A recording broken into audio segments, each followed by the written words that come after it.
Bonjour. Le terme de communauté, je crois, est le terme le plus mal utilisé dans les réseaux. Le moindre influenceur, que ce soit sur YouTube, sur LinkedIn, sur Instagram, va en règle générale à un moment donné expliquer que sa communauté est tout pour lui. Je vous aime, vous m'aimez, je ne serai rien sans vous. En fait, c'est tout simplement qu'ils confondent l'audience et la communauté. L'audience, ce sont des gens qui nous suivent, qui effectivement peuvent nous aimer, mais qui peuvent disparaître du jour au lendemain parce qu'un autre influenceur va prendre la place ou un autre influenceur va être plus à la mode. Et si vous suivez les réseaux depuis plus de 10 ans, vous savez exactement de quoi je parle. Dans cette vidéo, je voudrais vous proposer un plan d'action en 4 étapes qui vont vous permettre de transformer votre réseau en communauté et donc en communauté durable. Je suis Jean-Christian Rivet, j'anime et je développe des réseaux depuis plus de 30 ans. Sur cette chaîne Jouer Collectif, je vous apporte des conseils et des stratégies qui vont vous permettre de construire un réseau puissant et surtout qui rapporte gros. Première étape de ce plan d'action, c'est de construire ce qu'on appelle une communauté d'intérêt. C'est-à-dire d'attirer des personnes qui ont les mêmes centres d'intérêt que vous, évidemment. Ça peut être des supporters de football, ça peut être des gens qui sont freelance comme vous, des gens qui sont passionnés de réseaux sociaux. Peu importe le sujet, vous avez besoin de réunir cette première audience-là. La publicité peut être une solution, puisque par exemple sur Facebook, on va vous proposer de cibler des gens par centre d'intérêt. Alors attention, parce que cette première audience, plus qu'une communauté, elle est généralement volatile et elle est quand même assez exigeante. Elle va vouloir des exclusivités, des nouveautés, elle va vouloir voir les coulisses, tout un tas de choses qu'elle ne trouvera pas ailleurs. Et elle sait exactement ce qu'elle veut, donc parfois ça peut partir sur des polémiques. Donc faites attention, construisez ce premier étage de la fusée, mais sachez que très rapidement, il va falloir mettre en place sa seconde action.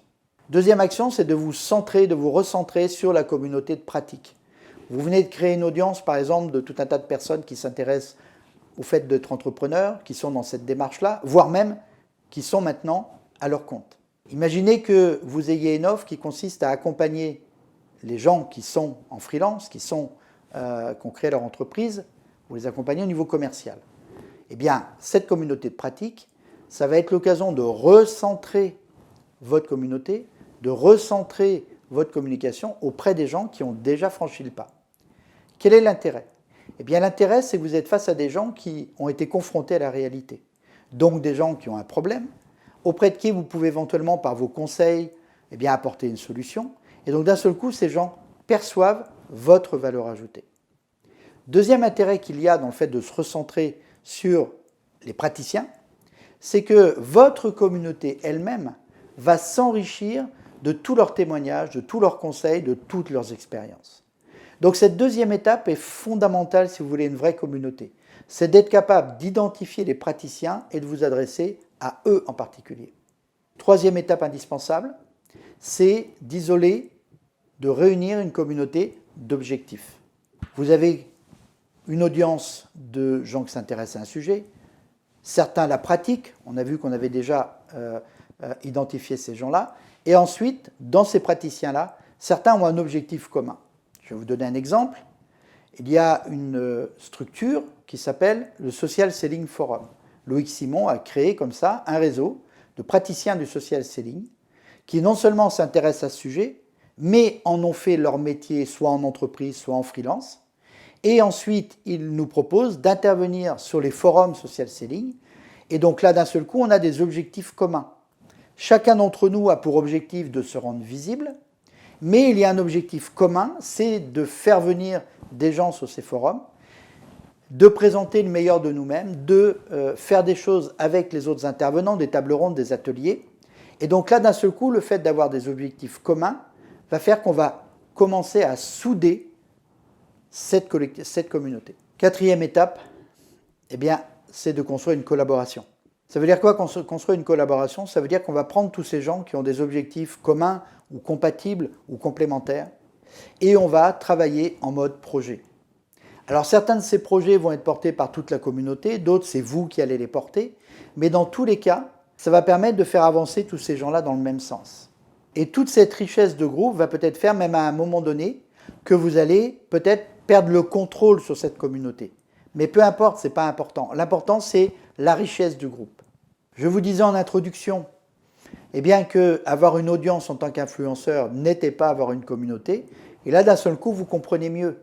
Parce que vous pouvez avoir 100 000 personnes qui vous suivent dans les réseaux, si ce sont des gens qui s'intéressent au même sujet que vous. Mais si vous n'êtes pas capable d'identifier ceux qui pratiquent vraiment, si à un moment donné, vous n'avez pas d'objectif commun avec eux et qu'eux n'en ont pas ensemble, et surtout qu'à aucun moment ces gens-là ne se connaissent ou ne collaborent vraiment, vous voyez bien que ce n'est pas une communauté, c'est simplement une audience. Un dernier conseil, une dernière astuce.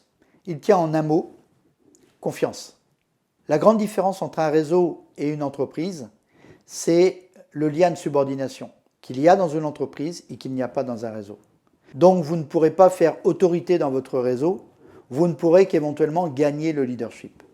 Et si vous avez été capable d'identifier les différents profils et mis en place les 4 étapes qu'on vient de voir, eh bien là, vous aurez gagné le leadership. Parce que le leadership n'est pas le meilleur moyen d'animer un réseau et d'animer une communauté, c'est le seul. J'espère que ces conseils vont vous aider à transformer votre réseau en communauté. Si vous avez aimé cette vidéo, eh bien mettez un j'aime, abonnez-vous aussi à la chaîne.